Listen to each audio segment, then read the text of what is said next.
It depends what kind of atheist you're talking to, because atheism comes in various brands, and not everybody is an extreme militant atheist like Richard Dawkins or the late Christopher Hitchens.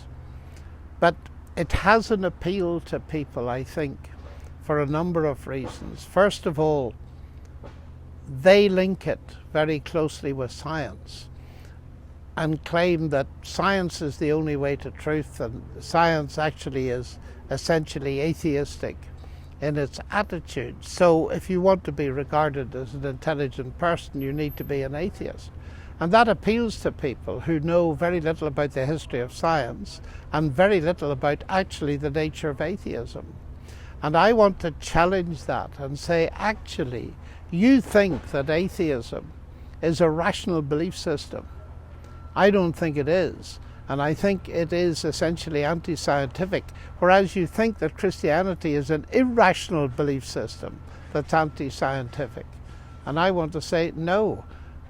Christianity is a highly rational belief system, and actually it was Christianity that gave birth to modern science as we know it, because the pioneers of modern science, they believed in an intelligent creator behind the universe, and therefore they believed science could be done.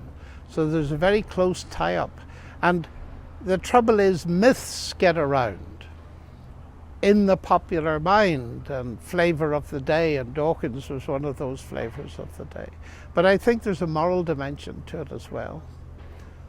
Huxley, I think it was one of the Huxleys, who said how marvellous it was to discover that there's no God, because then he could live as he liked.